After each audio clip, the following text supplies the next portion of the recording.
Hi there, this is Steve Spurrier. You can join University of Florida Hall of Famer Shane Mathews and also the two-time SEC Player of the Year every weekday as he brings you all you need to know about the Florida Gators, including news, analysis, opinions, and some of the biggest names in sports.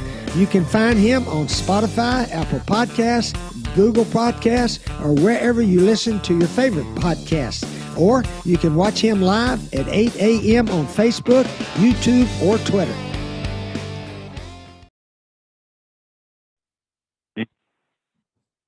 Good morning and welcome to a Friday edition of Podup with Mathews in the morning from the Crime Prevention Security System Studios. Large enough to serve you, small enough to carry. It's Friday. I'm going to do a little half show, and then Seth Harp will take over the second half. But in the meantime, we're going to be joined by JC on the Titan MR hotline. Good morning, JC. How are you?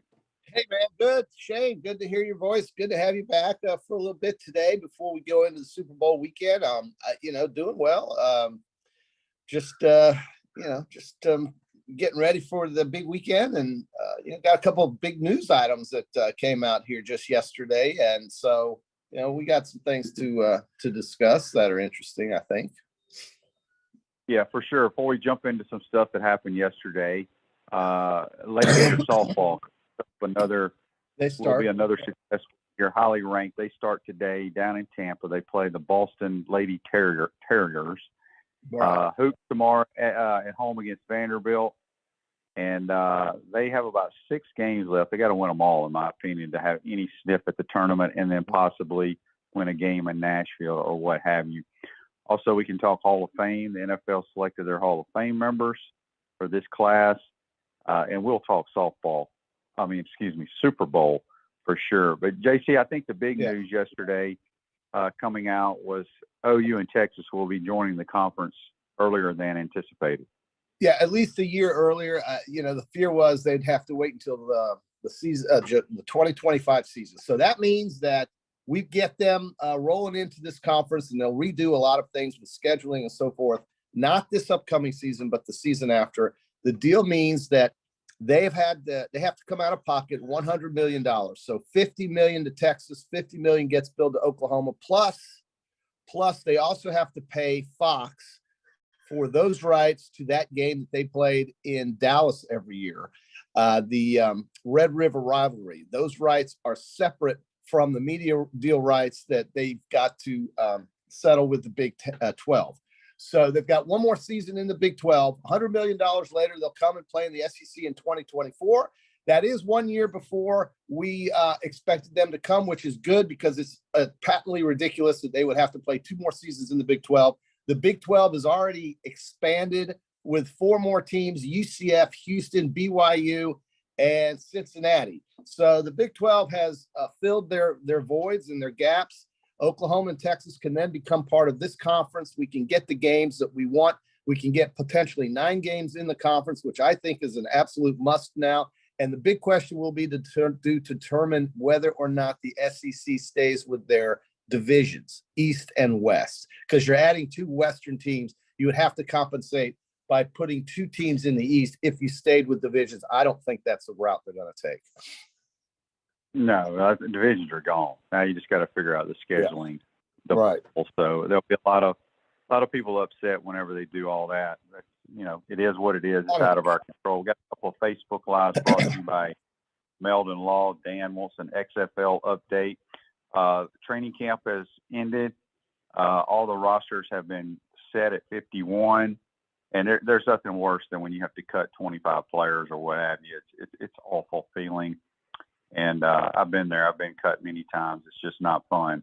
But we crank up first game of the year next Saturday night, 8 o'clock on ABC in Houston. And then the following week, we play our first game in Orlando. So we'll see. Long ways to go. You just don't know what to expect from any team, quite honestly, because you have no tape. You have nothing to watch. You're just guessing. So it will be interesting to see. Joseph also asked on Facebook Live, what do y'all think of the NBA going crazy at the trade deadlines? I did see the Suns got Kevin Durant. Phil, you got any other trades for me, JC? I've been locked up. I don't really know what's going on. Kyrie Irving went to Dallas. And That's right. So, I did. so the Nets are basically breaking up and starting over, which I believe is good. I mean, they tried this, they tried the thing with the Beard, Irving and Durant. There's too many personalities there, too many alphas. You can't get that to work. It's too bad. You should. The Celtics did back in the 80s and the Lakers did back in the 80s. But anyway, no. So the Nets are going with draft picks. They're going to get, I think, 3 draft picks in the first round. First round draft picks from the Suns and whoever else. They probably owe Houston some picks because of the Harden deal that they consequently executed, which then failed because now I think he is a property of the Sixers, but I don't know that. But the Suns believe that this is a fast track with Devin Booker to a NBA title, or at least win the West and compete for it against probably, Boston or whomever. But I mean, I'd wait until the playoffs before I really look at this QB. I'm much more interested in college. I'm much more interested in the SEC, as we all are. So I'm going to put on my college hat and take off my Chiefs hat and basically say that we've got a pretty good slate of games. And if Florida doesn't run it out, I don't think you're going to see the Gators in the tournament. All right. We got a text on the Titan Mar text line. Mm-hmm. It's from Andy. He asked, JC, what are your thoughts on Tommy Rees becoming the OC at Alabama? I Tim like Brown was him at Notre Dame. Well, Tim Brown's just a Notre Dame guy that's just wishing one day they could be good and compete for a national title. And I think Tommy Rees really didn't have a very full deck to play with when he lost his starting quarterback last year after or in the first game. I'm not sure which. He's not a bad offensive coordinator. I mean, he turned Ian Book into a draft pick. And so I think with the material that Alabama's going to give him with the talent on that side of the ball, I think they're going to be a run-heavy offense, and they're going to get back to what the things are that I think made Eddie Lacy a draft pick, made Derrick Henry a first-round draft pick. They're going to run the ball more. That's what Alabama's going to do, I think. And I think Tommy Rees is going to be just fine. I like the hire. I also like the Kevin Steele hire, the defensive coordinator, because he's been with Saban now many different for so many different times and different teams in the past. And I think that's a lot of chemistry that will work there. And I believe they're just fine. I think they'll be just fine. Yep. I got another text here, excuse me, from Franklin on the Titan Mark text line. He says, Shane, you say every year before softball season starts, there's 3 things in life that you can count on: death, taxes, and the Gators to OKC. Yeah. Do you think that happens this year? I absolutely do think that happens again this year. It's a foregone conclusion. I do think they're loaded this year. This is going to be a big year. Now, can you imagine? I guess softball will be the same for all the sports. Can you imagine when OU and Texas roll into softball, JC? Oh. Good gracious, that's rough. Well, it's rough, but it's exciting. I mean, this is going to be the center of the softball universe, QB. Not that it may actually, well, no, you can't say that it is because Oklahoma runs they're the dynasty right now, correct? But I do think, I think that's going to provide some really exciting competition. It's going to bring Florida's level of play higher, I think. Alabama, Florida, the LSU. This is a great league for softball. Missouri's going to be good. Arkansas is good. Even the Mississippi teams are getting better. Tennessee is pretty competitive. Kentucky's very competitive. I love it, man. I think Tim Walton is happy about it. I know it's more competition and so forth, but it's not about winning the conference. To me, it is clearly about getting to OKC and winning that tournament. It's going to be a good thing, I think. Yeah. I did see the other day on Twitter, I guess it was the preseason baseball rankings. Baseball cranks up next week. Yeah. Florida, I think, was picked second behind Tennessee. I was looking at the West, LSU. LSU's supposed to be loaded. But do you know who they had at dead last in the West? Dead last? Dead last in the West. You know who it was? I would say if it's a surprise, it would be one of the Mississippis, maybe. I don't know. Yeah, it was Mississippi State. Dead last. Yeah. Well, but national title, 2 years ago, I think it was. So it's it was, yeah. It's very, very strange. Dan says on Facebook Live, brought to you by Mellon Law, Texas. So you have great baseball, softball, gymnastics, tennis, swimming, etc. Great facilities for a road trip to Austin or Norman. So, yeah, it should be a lot of fun. Are you in the market to buy or sell your home? Doreen Weeby, a realtor with Caldwell Banker, Emmett Parish, will value fast, friendly, reliable service. Call her today at 352-562-1411 to help your dreams come true. Speaking with JC here on the Titan MR hotline, Seth Harp will join and take over the second half of today's program.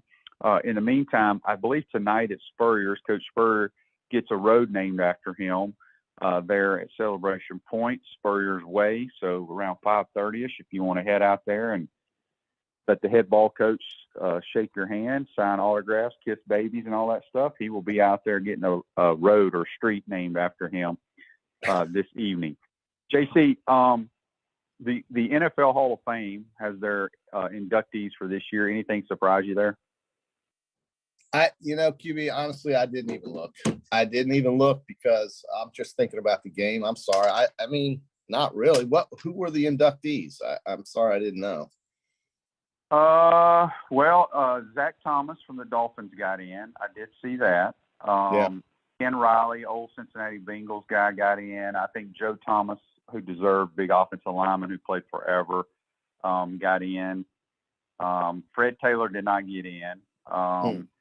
I think he should be in, but I don't think there's any way he ever gets in just because he played in Jacksonville. It's ridiculous. I don't have it in front of me, but I thought you were a big Hall of Fame guy. No, that would be our other friend, QB. That's the guy who sits around and looks at stuff like that. I'm more about this game this weekend, and as far as this game goes, I got no idea really who's going to win. And Patrick Mahomes, that week off that he had to try to heal up that ankle, I don't know what a high ankle sprain is like or how long it takes, but I think he'll be fine. I mean, he played in the AFC Championship game, so I can't imagine why he wouldn't be effective in this game. Philadelphia's got 3 Alabama guys starting on offense, so I'm interested in seeing how they do. And I don't know. I think it's a great place to be. If you're in Scottsdale, Arizona, you get to watch the Super Bowl or be around the Super Bowl, I guess, and you get to watch that golf tournament, which we did not pick because you were tardy this weekend, so you get an X. But I was this week. What a great place. You got the waste management. And by the way, QB, did you see the scores in that tournament yesterday after the first round? It was not out of control. It was actually, those desert courses get chewed up by these guys. And I think the leader's 4 under or something. So I kind of like Nick Taylor, who I think I picked Nick Taylor the previous week, and he didn't play real well out at Pebble. He's leading at 5. We got 2 Canadians on the top of the leaderboard at 5 under par. I totally forgot, and I should have sent my picks to you, but we screwed up on the Peachland Dental picks. But we're going to do our Peachland Dental football picks for sure here shortly, momentarily, for the Super Bowl. And I'm sure you have plenty of information that you want to pass out to all our loyal listeners if they want to wager on this Super Bowl with all the, how long will the national anthem be? Should you bet heads or tails? Right. Yeah. So anyway, JC, speaking of that, let's get to the Peachland Dentistry, Gator Nation's #1 choice for dentistry in Port Charlotte surrounding areas. Visit them at peachlanddental.com.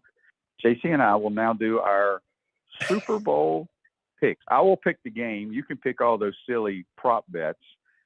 You can tell me what they are, and I'll throw my 2 cents in, but I have not looked at one thing. I'm assuming the Eagles are favored in this game.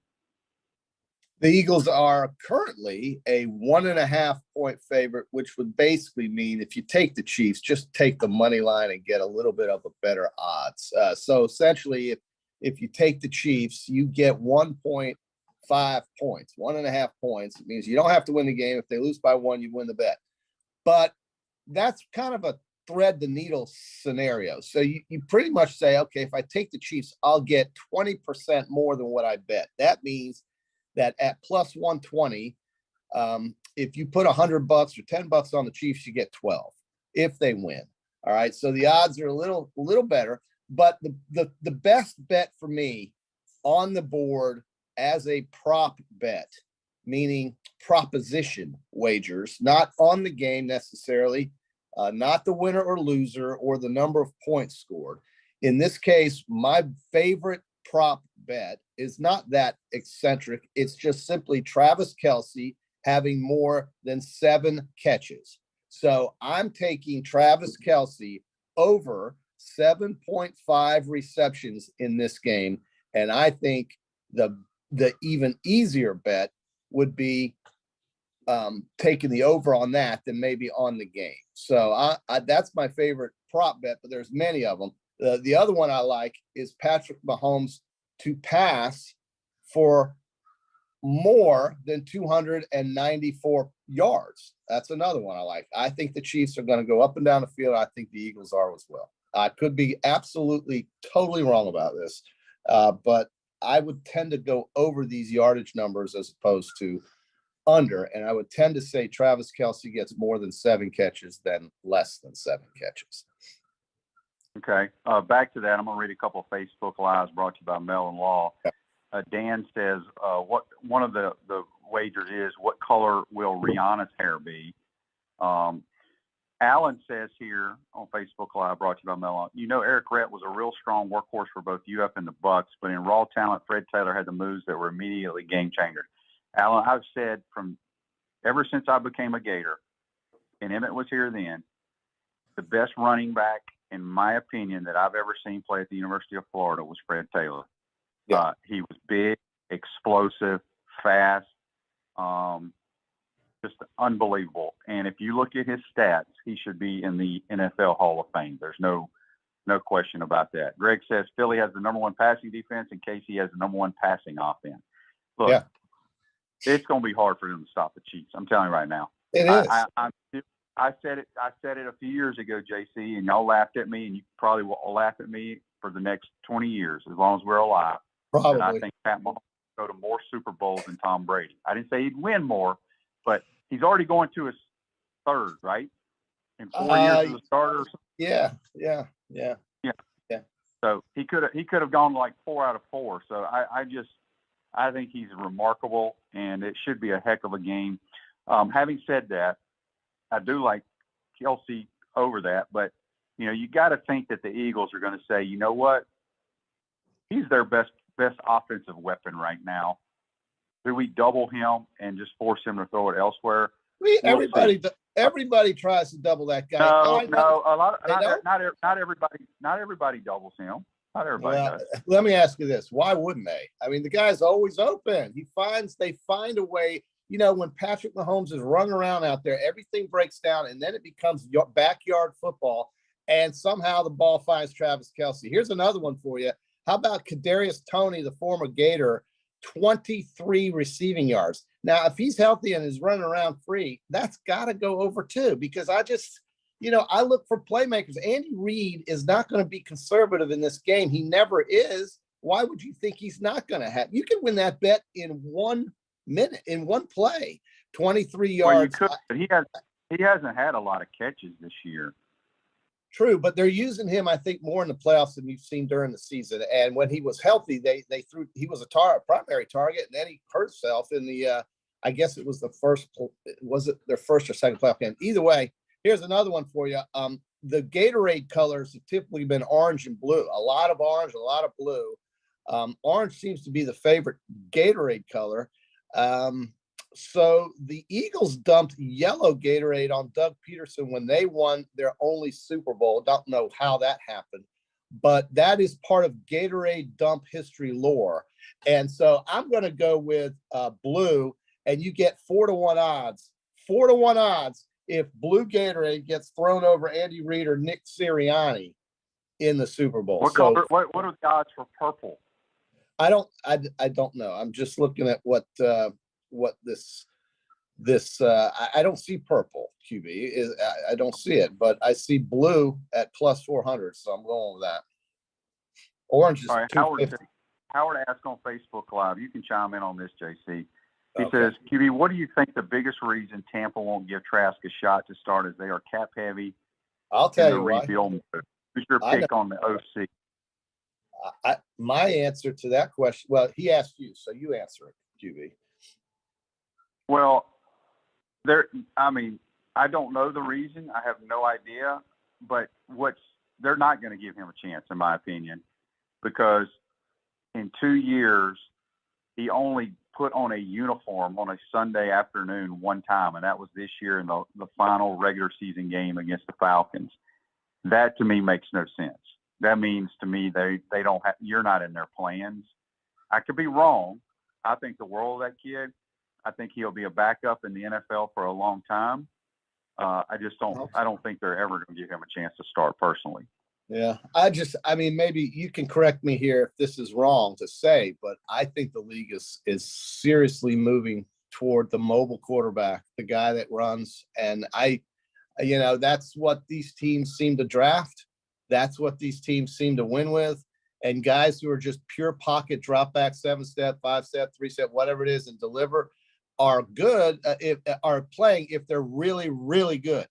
But most of these quarterbacks today can be run around and throw, and they improvise. Right. Not saying he can't improvise. I mean, the only can't run. Jalen, out of all the ones that you think of, Jalen Hurts is the only one that teams they actually call run plays for. They don't call run plays for Pat Mahomes. They don't call run plays for. Well, they do a little bit for Josh Allen. They do for Justin Fields. They do for Justin Fields. Justin Fields is not a very good quarterback. I get it, but he starts for the Bears. I'm just saying he was their first. I will bet you in the next 3 years he's not their starter. Well, probably not. I mean, I agree with you. He's not my favorite quarterback, but the guy has. Well, they don't call run plays for Joe Burrow or Justin Herbert. No, that's what I'm saying. Unless you're really, really, really good, those are the guys that make it that don't run around everywhere. But Herbert can move, Burrow can move. They're not statues back there. I mean, Trask can move in the pocket when he needs to. I'm just saying that if you think Justin Fields is going to last as a quarterback in the NFL, I didn't say that, Kimmy. I'm not saying that. I'm simply saying his production running was tremendous this year for the Bears. He was their best player on offense, if you can believe that. And I'm not saying it because he distributed the football. I'm just saying that was their first pick. That's the guy they got starting. That's the guy they're going to keep starting. Otherwise, they would draft Bryce Young or C.J. Stroud.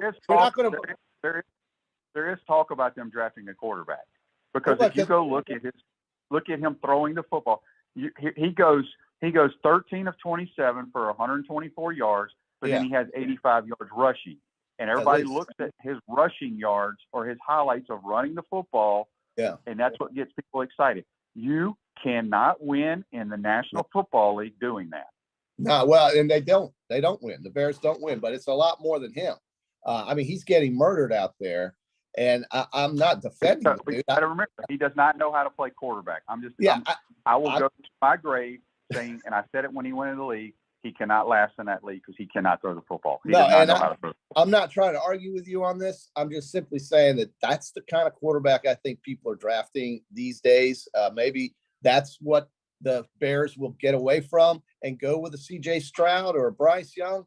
But I kind of don't think they're going to do it. I think they're either going to trade down or they're going to go for somebody else to help them either score points or stop people because they need a lot of help, the Bears. And then we'll see either Houston take one of the two, and then the Colts will take the other one. That's what I think we're going to see in the NFL draft. I think it's very interesting to see what the Bears do. If I'm the Bears QB, I take C.J. Stroud or Bryce Young. But I also know that I need some draft picks to build this team because they're a disaster. So it's interesting to me to see what they'll do because I think they already messed up drafting him in the first place. And I'm not killing Justin Fields today because I feel like it. We've seen it. The guy is too slow to realize what's going on out there, and he just basically tucks it and hauls ass, and then he gets killed. And now he produces sometimes, he puts the ball in the end zone. But he will never. He's a tremendous athlete. He will never be able to process information and throw the ball accurately and on time enough to play in that league and be a winning quarterback. If I'm them, I think C.J. Stroud can. I do not think Bryce Young would be very good in Chicago. He needs to go somewhere where it's warm and indoors. Houston or the Colts. He will do well at Houston or Indianapolis, perhaps. And I agree with you. C.J. Stroud looks to me like the guy I would take just on all of the metrics. I think the production with he and Bryce Young are very similar, but I agree with you on the physicality of it. He would survive in Chicago much better than Bryce Young. I absolutely you're 100% right about that. Hey, Chris Doring Mortgage, they do mortgage lending right, helping home buyers throughout Gainesville and North Central Florida. Call Chris Doring Mortgage today at 352-244-0840. All right, before we do our Super Bowl picks, the last text on the Titan Lamar text line from Frank.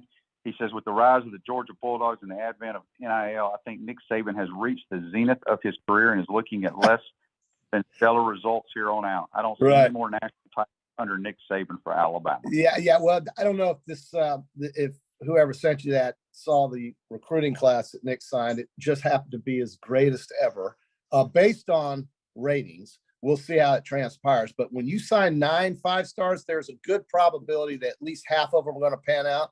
And then when you sign 14 or 15 4-stars, there's probably a possibility that 60 or 70% of those guys will pan out.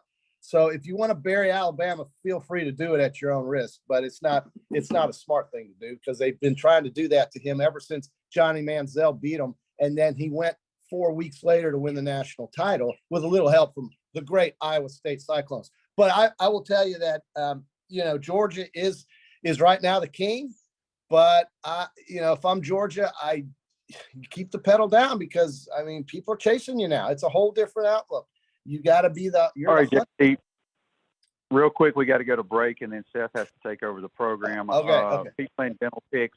I will take the Kansas City Chiefs to win another Super Bowl for Pat Mahomes and Andy Reid.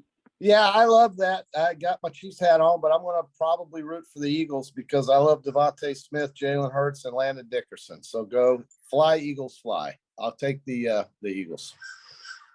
All right. Have a great weekend, JC. Enjoy the Super Bowl. We'll talk soon. You bet.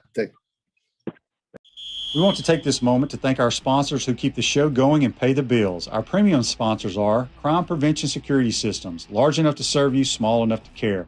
Titan MRI, Gainesville's only locally owned and operated MRI facility. Meldon Law, the only official injury and accident law attorneys of the Florida Gators. Peachland Dental, Gator Nation's first choice for dentistry in Port Charlotte.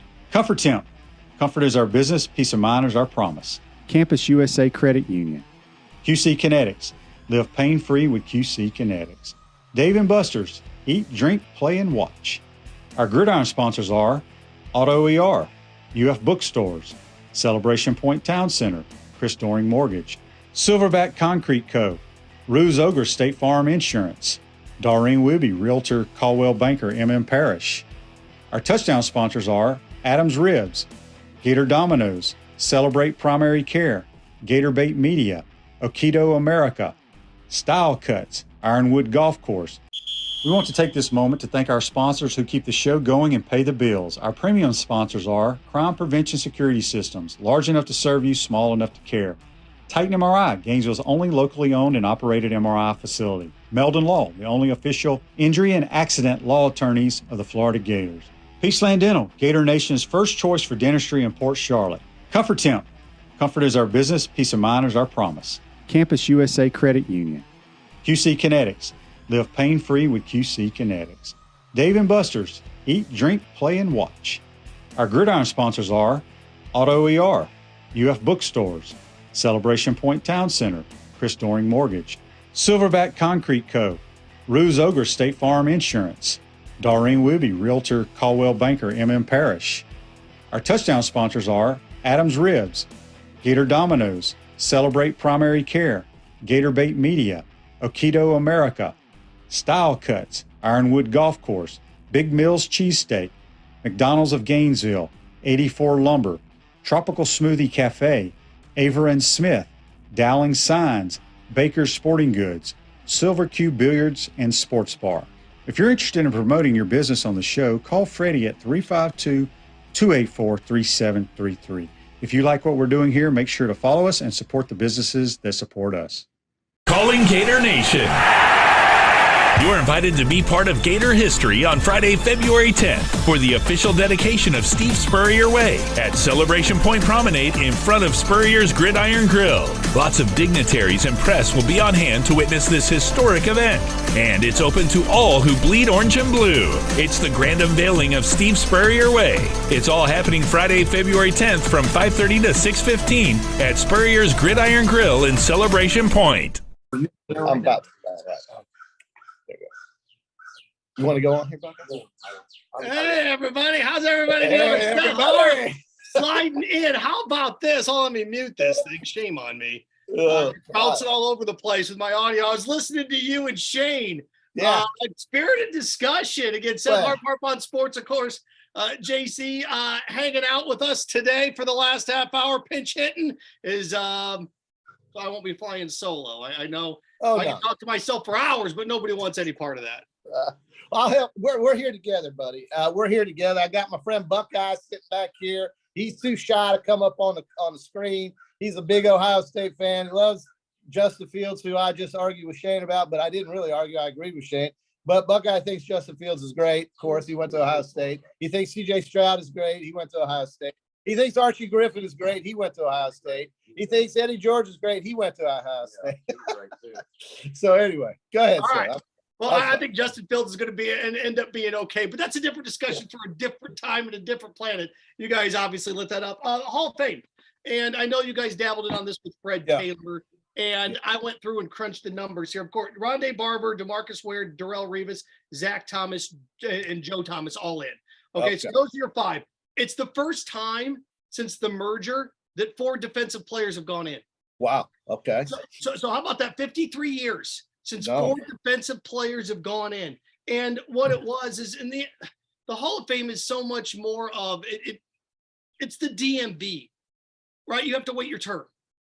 Unless you are an elite talent, like the greatest of all time, or one of the top few at your position, you just have to wait your turn. Rondé Barber and DeMarcus Ware had to wait. Zach Thomas had to wait a decade. To get in, right? Yeah. So, and Rondé Barber had to wait almost a decade to get in. So it takes time to get in unless you're one of the elites at your position. So where I want to go with this is these are the guys that were finalists that didn't get in. Dwight Freeney, Torrey Holt, Devin Hester, Andre Johnson, Jared Allen, Albert Lewis, Reggie Wayne, Patrick Willis, and Darren Woodson. Those are the top that didn't get in this year. Well, Darren Woodson really has to be in. I think Reggie Wayne has to be in. I think, just look at the production, if anything. But Darren Woodson to me is a lock at some point. And Shane talks about Fred Taylor. It seems like he's been forgotten, but he had 10,000 yards. This guy was the best running back in that franchise's history. One of the best that I think has played in the AFC for the Jacksonville Jaguars. So I don't know. I'm partial to that, but maybe. Look, and you have to look at comps from when you played. Fred Taylor is going to get in. I know Shane said I don't think he's going to get in for this simple reason, JC. Running backs aren't going to be churning out 10,000-yard careers anymore. Yeah. So in 5 years, you're going to look back at 10,000 yards as a running back. Now you look back, oh my God, look at 10,000 yards. There's 2 things that hurt Fred going forward, at least from the running. Well, one thing that he's got going in his favor. There's no other running back finalists. The ones I just read you, there's no other running back in there. So Fred's on that next tier that gets nominated, then you get your finalists, then you get your guys that get in. I agree with that. The guys that are retiring, JC, the guys that are eligible next year, Julius Peppers, that's a lock, right? I think so. Yeah. Lock. Antonio Gates. Yes. All right. Elite tight end. Jamal Charles. There's a guy that's going to cause Fred some problems in terms of resume, because Jamal Charles is right there. He played for the Kansas City Chiefs, went to the playoffs a couple times. Yes. So Jamal Charles being on that ballot, Fred for the next 10 years, gang, is going to get compared to Jamal Charles. Other running backs that are going to be retiring or that have retired here in the last few years that are going to get in before Fred, Frank Gore, who retired last year, and Adrian Peterson. Well, I love Frank. Gore's going to make it. Yeah. Just based on his longevity, my God. And I think you're right. I didn't think about what you just said when we were talking with Shane in the first half of the show. I think by attrition, Fred's going to eventually have to be in there. The 10,000 thing to me is like, okay, who we got a couple of those? How many of those we got? Yeah. So, well, and look at the numbers that I gave you, and I know to remember all those names I just listed. Another one that is going to be the most controversial one next year that's eligible is Andrew Luck. Oh, yeah.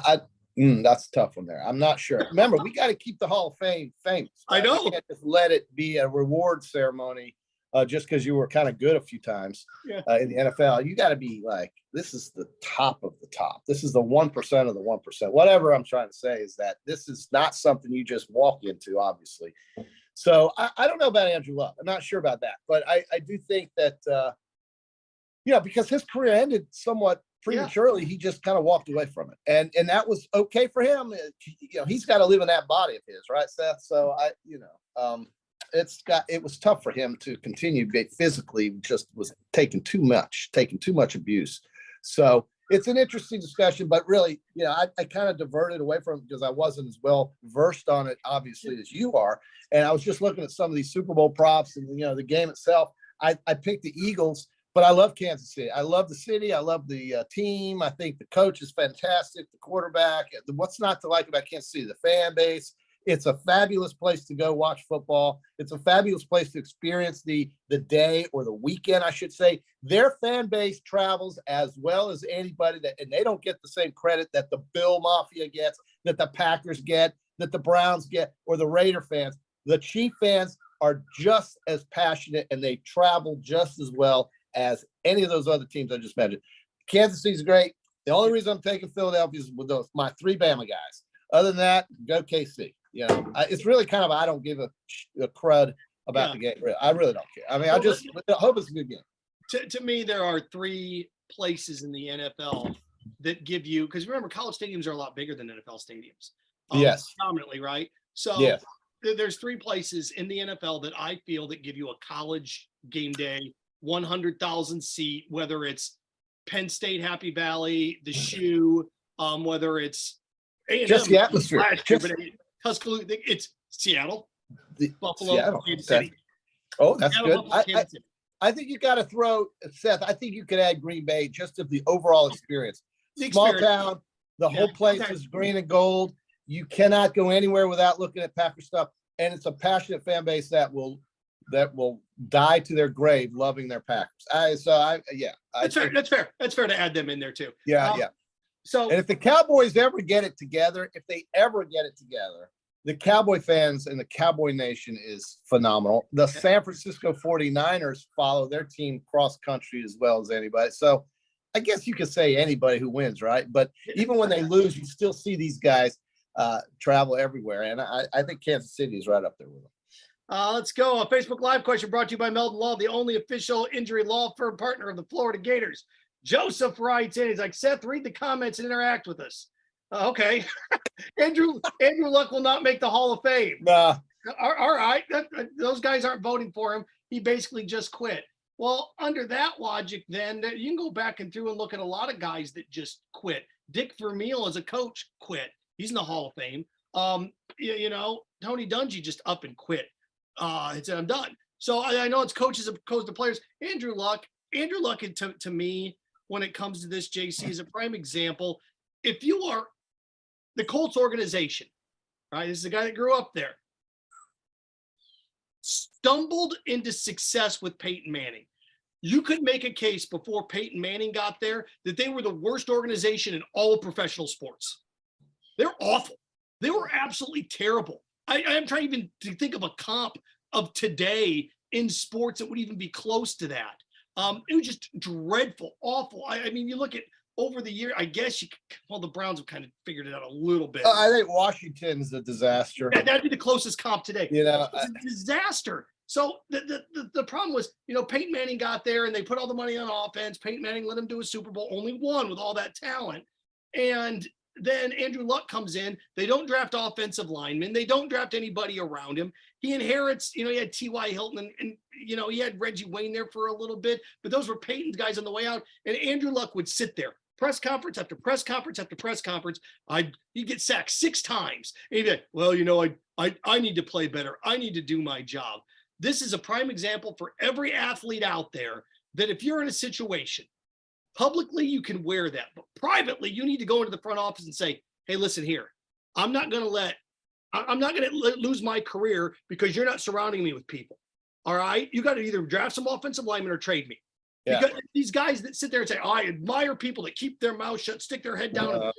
I don't. Get out of Dodge. Do what John Elway did. I refuse to play for you, Indianapolis. Well, yeah. I mean, dysfunction is pretty well known wherever it is, whenever it is, I should say. And I applaud what the Eagles did, getting players around Jalen Hurts to help him be. I think that was so important, and they did it. And this coach he created a new offense in the league that is run better with what this RPO stuff than I think they're doing in other places that try to do it. I think Hurts he's got his finger on the trigger there, and he's got help. He's got Smith, he's got Brown, he's got Sanders, he's got Goddard. I mean, they've got weapons, and they're going to score points, and that's why they're in the Super Bowl. Hey, Seth, let me ask you a question. I want to switch gears for a second.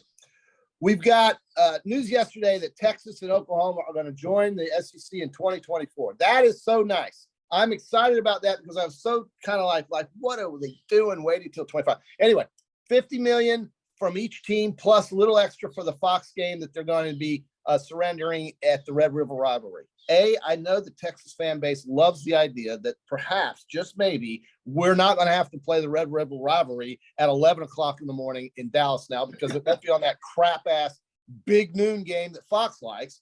And two, Texas is really excited about the idea that maybe now we get to go to College Station and have a civil war. That's fun. And three, you've got a potential now for guys like me and you perhaps that the league is going to play 9 games. And if that's the case, how are they going to structure the league? Now, obviously, some people say the divisions are now going to be gone. We're going to have to go 1 to 16 like that. It creates so much anticipation for me after this season instead of after 2 more seasons, and that's a big thing for me. I'm happy about it. I good. Yeah. I love the 9-game schedule. It's funny. The one guy that's wanted this forever is Nick Saban. Nick Saban wanted the 9-game schedule since Missouri came into the conference with A&M. I agree. The divisions. If you are going to do a division, then you have to if you bring Texas and Oklahoma in, then the only logical one is to move Auburn over to the East, and now you've got 8 and 8. But the way this is how I look at it.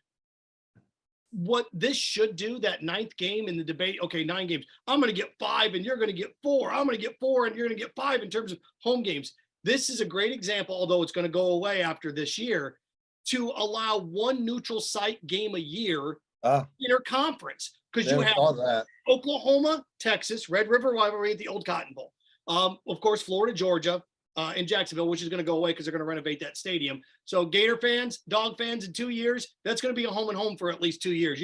I'll bet my soul on that. Actually, I like that, though. I think it's great. I'd love. I mean, who doesn't want to go between the hedges and watch a football game if you're a Florida fan, because you only had the chance to do it once in your life. So I think it's great. A&M, Arkansas, is that in Houston every year? It's in Dallas.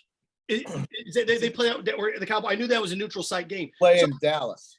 So now basically what you have to do is you create this arc and you find 4 home, 4 road in 1 neutral site game interconference between everybody. So I mean, you used to have it with Auburn, Alabama. That's not going to happen. You did used to have it. Yeah. But there's games in there that you can find, and I'd have to go through the schedule.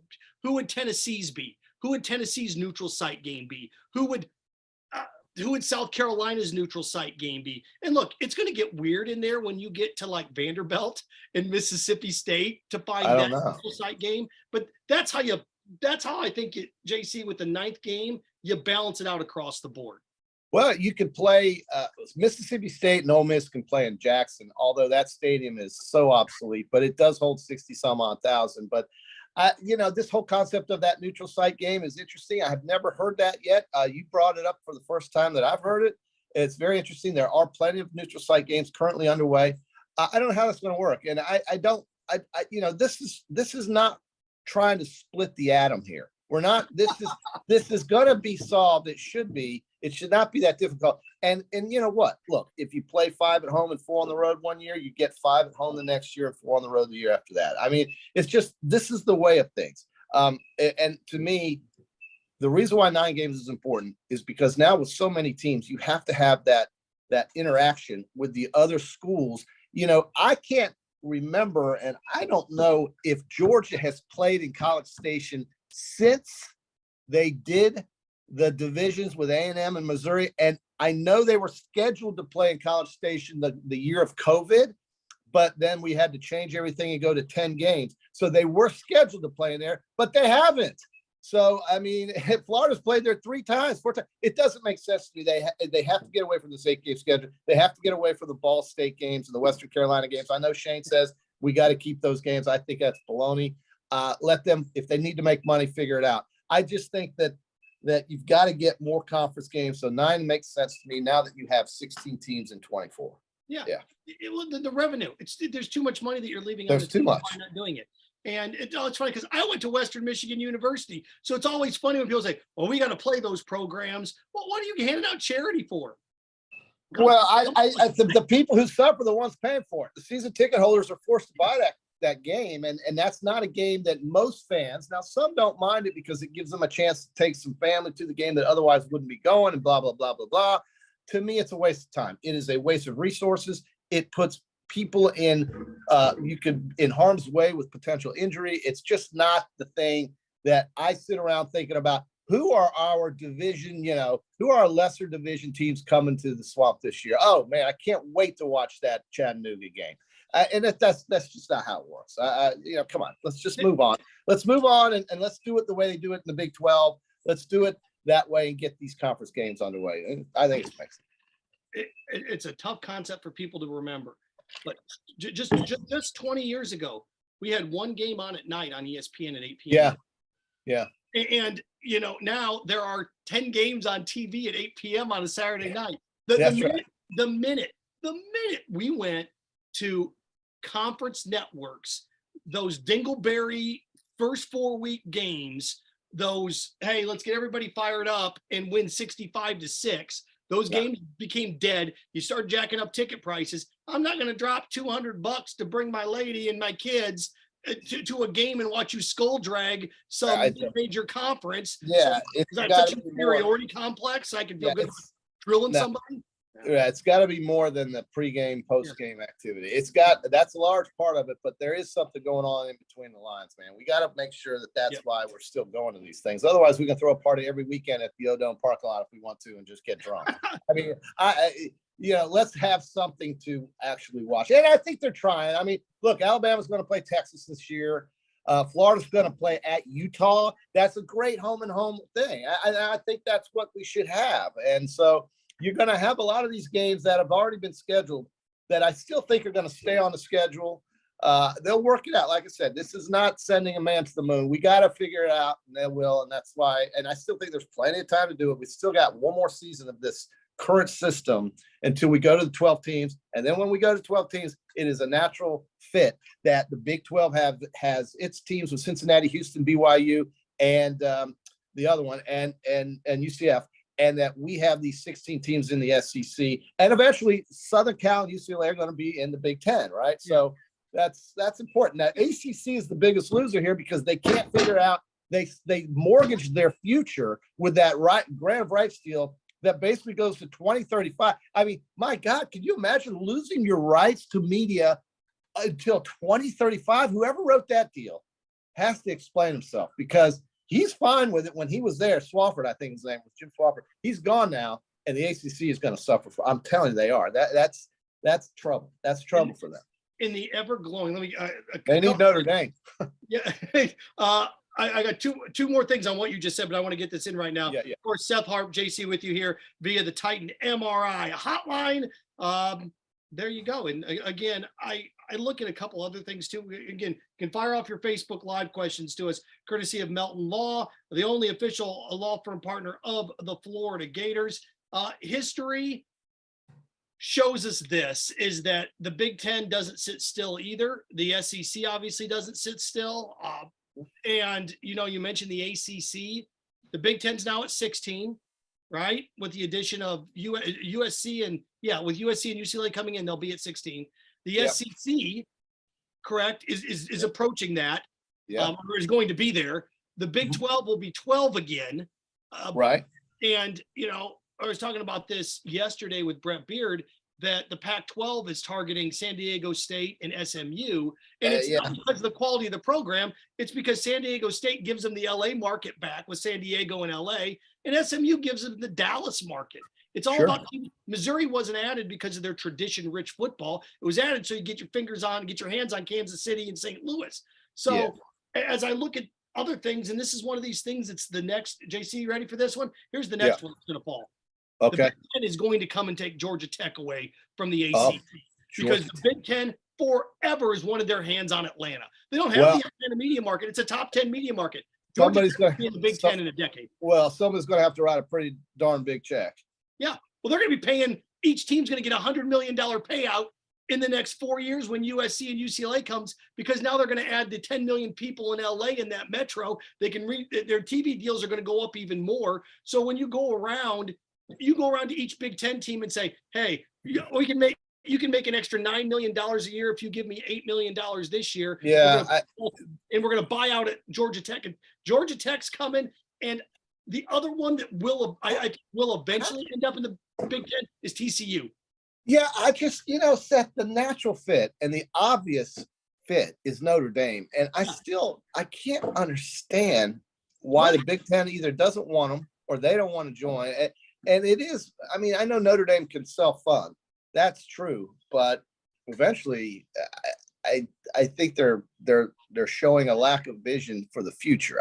This is the way of the world. And at some point, they might get left out unless they join a conference in some sort of fashion. I don't know. I could be wrong about this. They, for some reason, Notre Dame gets the benefit of all doubts. But I think it's a financially foolish decision not to join a league. I know they're Notre Dame, but they would make more money in a conference. Maybe they don't want that. They have a $30 billion endowment. I don't care.